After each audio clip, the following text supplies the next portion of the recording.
നമസ്കാരം. Welcome to Geetha's ഭക്തിഗീതം. One day one ശ്ലോകം. Srimad Mahabhagavatam 1011th day. Today 19th Shloka of പ്രഥമസ്കന്ധം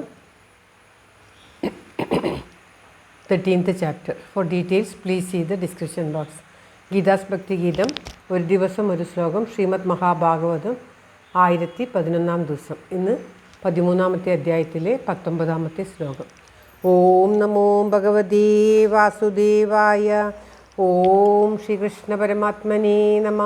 ഹരിശ്രീ ഗണപതയേ നമ.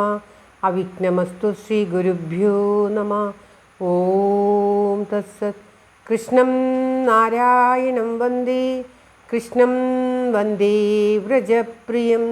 കൃഷ്ണം ദ്വൈപായനം വന്ദേ.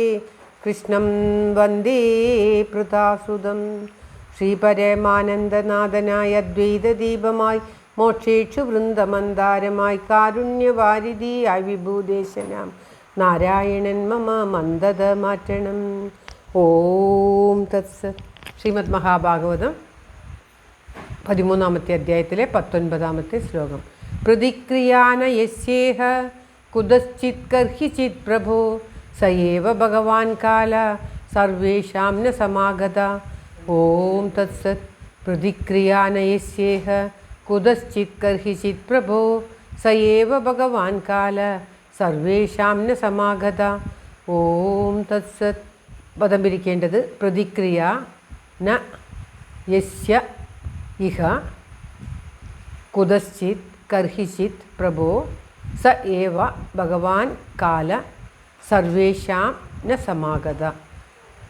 അതായത് പ്രഭോ, ഹേ പ്രഭവായുള്ളവനെ, യസ്യ യാതൊന്നിന്, ഇഹ ഈ ലോകത്തിൽ, പ്രതികാരം അല്ലെങ്കിൽ മാറ്റി ചെയ്യാൻ, കുതശ്ചിത് ഏതു വിധത്തിലും, കർഹിചിത് ഏതു കാലത്തിലും, ന ഇല്ലയോ, സ ഭഗവാൻ കാല ആ കാലസ്വരൂപനായിട്ടുള്ള ഭഗവാൻ ഈശ്വരൻ, സർവേഷാം ന സർവന്മാരായിട്ടുള്ള നമ്മളുടെ അടുത്ത്, സമാഗത വന്നു ചേർന്നു.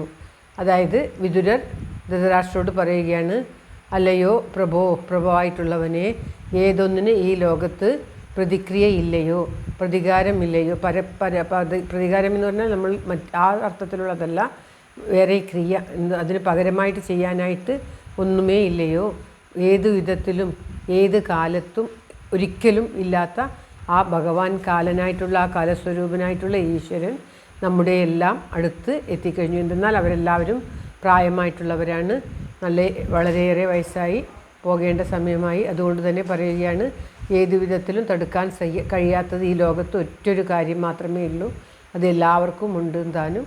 അപ്രകാരമുള്ള മരണമാകുന്ന ആ കാലസ്വരൂപൻ നമ്മുടെയൊക്കെ അടുത്ത് എത്തിക്കഴിഞ്ഞു. അതുകൊണ്ട് എത്രയും വേഗം പുറത്തു പോകണം, ഇവിടെ നിന്നും പോകണം. ധനാദികളും ബന്ധങ്ങളും ഒക്കെ വിട്ട് പോയി തപസ് ചെയ്ത് ഭഗവാനെ പ്രാപിക്കണം. കാലൻ വന്ന് പിടിക്കുന്നതിന് മുന്നേ ഭഗവാനിൽ ലയിച്ച് മുക്തി നേടണം എന്ന്, മുക്തിക്കായിട്ടുള്ള പ്രവൃത്തി ചെയ്യണം എന്ന് പറയുകയാണ് വിതുരർ ധൃതരാഷ്ട്രരോട്.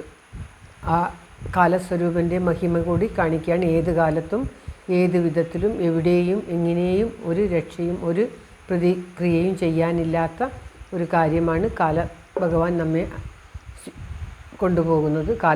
ഭഗവാൻ വന്നിട്ട് നമ്മളെ എടുക്കുന്നത്. അത് കാലസ്വരൂപനായിട്ടുള്ള ആ ഈശ്വരൻ നമ്മുടെ ഒക്കെ അടുത്തെത്തിക്കഴിഞ്ഞു.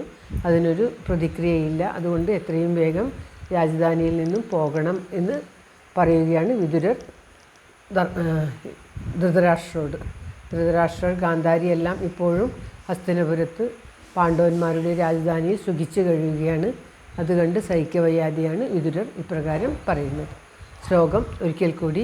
പ്രതിക്രിയാന യസ്യേഹ കുതശ്ചിത് കർഹിചിത് പ്രഭോ സ ഏവ ഭഗവാൻ കാല സർവേഷാം ന സമാഗത. ഓം തത്സത്. സർവത്ര ഗോവിന്ദനാമ സങ്കീർത്തനം. ഗോവിന്ദ ഗോവിന്ദ. എല്ലാവരുടെയും നന്മയ്ക്കും ആയുരാരോഗ്യ സൗഖ്യത്തിനുമായി പ്രാർത്ഥിച്ചുകൊണ്ട് ശ്ലോകം ഭഗവാന്റെ തൃക്കാൽക്ക് സമർപ്പിക്കുന്നു. Geetha Rajan. Thank you for watching. All the best. Have A very very nice day. God bless you. ദൈവം അനുഗ്രഹിക്കട്ടെ. എല്ലാവർക്കും എല്ലാവിധ ആയുരാരോഗ്യ സൗഖ്യവും നന്മയും ഉണ്ടാകട്ടെ.